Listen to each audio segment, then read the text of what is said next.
बात करते हैं हिंदुस्तान के पड़ोसी श्रीलंका में किस तरह के हालात हो रहे हैं और उसे हिंदुस्तान को कितना चेतने की जरूरत है, इसे समझने की कोशिश करेंगे। सवाल आप सबके मन में भी ये उठ रहा होगा कि श्रीलंका में भाई आखिर ऐसा क्या हो गया कि जनता आती है, सिंहासन खाली करो की नौबत आ गई। विद्रोह की आग इतनी क्यों भड़क गई और जिस परिवार का श्रीलंका में दबदबा रहा वो आखिर क्यों देखते ही देखते खलनायक बन गया। इसकी इनसाइड स्टोरी हम आपको दिखाने जा रहे हैं। श्रीलंका में हालात कैसे आउट ऑफ कंट्रोल हुए ये बताने जा रहे हैं।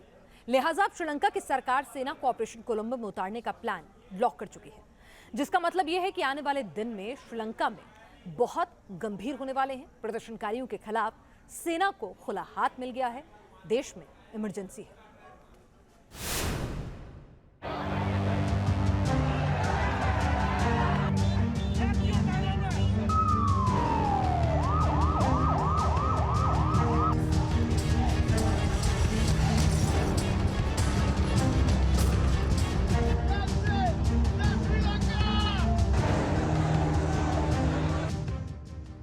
कोलंबो के आसमान में सेना के हेलीकॉप्टर मंडराते रहे, मगर राष्ट्रपति भवन से प्रधानमंत्री कार्यालय तक बस एक ही हुंकार, एक ही आवाज, जनता का युद्ध सरकार के विरुद्ध।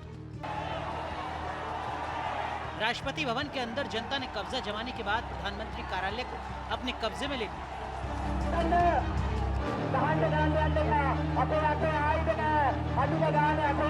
जनता के विद्रोह की आग आखिरकार उस इमारत तक पहुंची गई जहां से पूरे गृह युद्ध को कंट्रोल करने का एक्शन प्लान तैयार किया जाता था।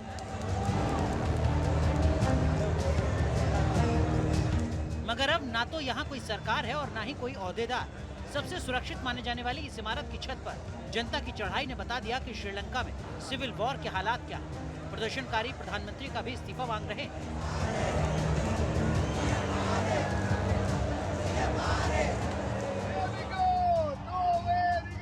जनता के विद्रोह ने सोने की लंका में सत्ता सिंहासन को उखाड़ कर फेंक दिया। जिस राजपक्षे की निकम्मी और खानदानी सरकार ने जनता को रोजी रोटी के लिए तरसा दी, उस सरकार को बागी जनता ने दर दर की ठोकरें खाने पर मजबूर कर दिया।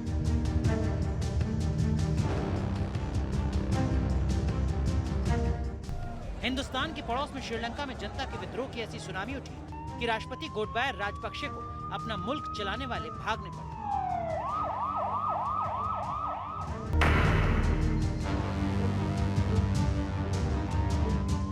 चोरों की तरह श्रीलंका से भागे राष्ट्रपति गोटबाया राजपक्षे अब मालदीव पहुंचे। सायरन के साथ राजपक्षे का काफला मालदीव की राजधानी में जब दाखिल हुआ तो रात हो चुकी थी।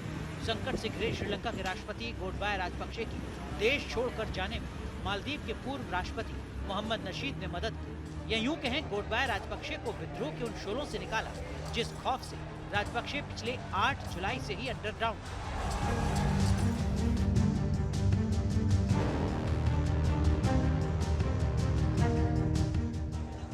क्योंकि श्रीलंका में भूख से बेहाल जनता पर गोटबाया परिवार के खिलाफ ऐसा आक्रोश है कि अगर गोटबाया राजपक्षे इन बागी जनता को दिख जाए तो उसका अंजाम भयावह हो जाता है।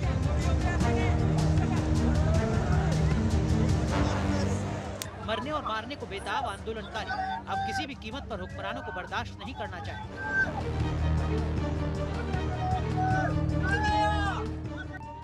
यही वजह है कि राजपक्षे ने मालदीव पहुंचने तक इस्तीफा नहीं दिया ताकि उन्हें सेना का सुरक्षा कवच मिलता रहे, सेना के विमान की सुविधा मिलती रहे।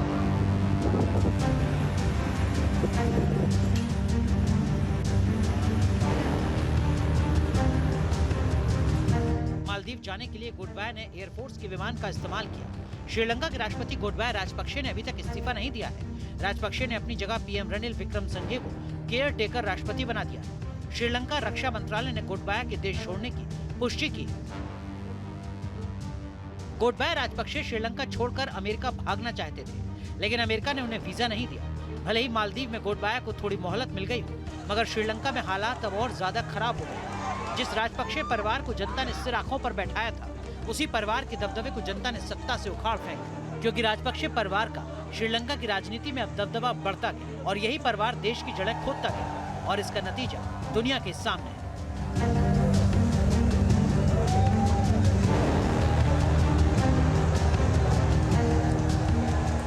गोटबाया राजपक्षे राष्ट्रपति, महिंदा राजपक्षे पूर्व पीएम, बासिल राजपक्षे वित्त मंत्री, चामल राजपक्षे सिंचाई मंत्री, महिंदा राजपक्षे का बेटा नमल खेल मंत्री, महिंदा राजपक्षे का बेटा योशिथा पीएम के सचिव, चामल राजपक्षे का बेटा कृषि राज्य मंत्री। श्रीलंका की राजनीति में राजपक्षे का परिवार का दबदबा रहा है। परिवार के 8 सदस्य संवैधानिक रूप से सरकार में शामिल रहे, जबकि इनके नाते रिश्तेदार अलग अलग पदों पर सत्ता की मलाई चाटते रहे।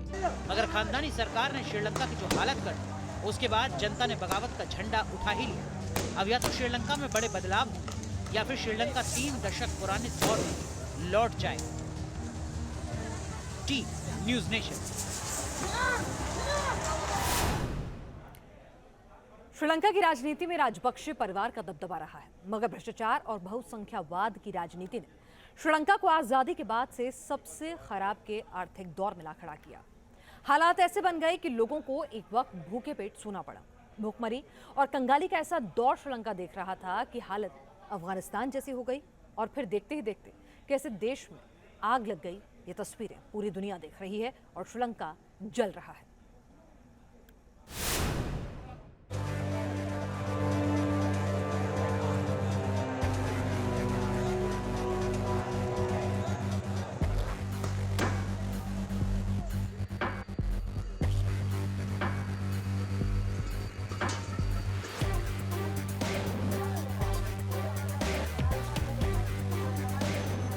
प्याज 250 से 300 रुपए प्रति किलो, आलू 350 रुपए प्रति किलो, एक कप चाय 100 रुपए, चावल 400 रुपए प्रति किलो, रसोई गैस की कीमत 4000, दूध 400 रुपए तक।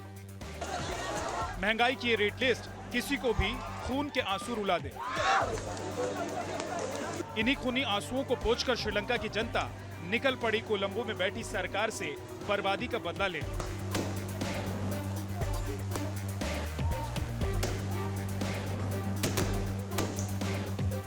कंगाली और भुखमरी की नौबत लाने वाली श्रीलंकाई सरकार को जनता पहले बेदखल कर चुकी है और अब सत्ता सिंहासन वाली इमारतों पर जनता ने अपना कब्जा जमा लिया।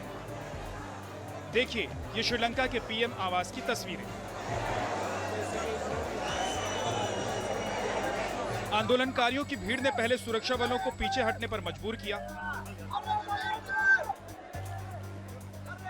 फिर पीएमओ यानी कि प्रधानमंत्री कार्यालय को फतह करने के बाद जनता ने इसे अपना कैंप बना लिया। ठीक उसी तरह जैसा मंजर 9 जुलाई को गोटबाया राजपक्षे के घर यानी कि राष्ट्रपति भवन में दिखा था। और दोनों जगह से सत्ता के चेहरे गायब थे या यूं कहें फरार थे।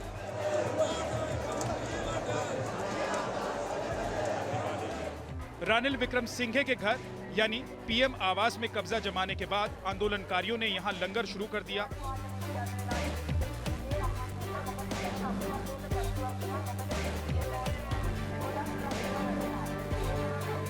भूख से निढाल जनता के खाने पीने का इंतजाम किया गया, फिर बारी बारी से सबको खाना खिलाया गया। जिन इमारतों में बैठे हुक्मरानों ने जनता का निवाला छीना, उसी इमारत के आंगन में बड़ी सी रसोई बनी और लोगों ने पेट भरकर खाना खाया।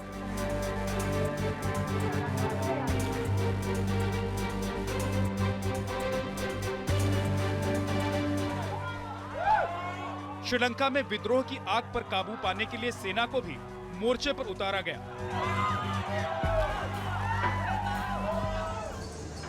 मगर जनता के विद्रोह की आंधी में न सेना की तैनाती काम आई, न गोला बारूद।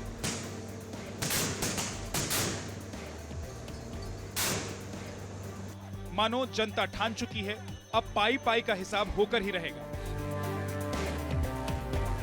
मुफलिसी के दौर में श्रीलंका को खड़ा कर देने वाले हुक्मरानों को जनता 1 मिनट भी कुर्सी पर बैठने नहीं देगी, क्योंकि सोने की लंका को बर्बाद लंका बनाने वाली वजहों को भी जान लीजिए, जिससे जनता के गुस्से का पारा 7वें आसमान पर पहुंचा।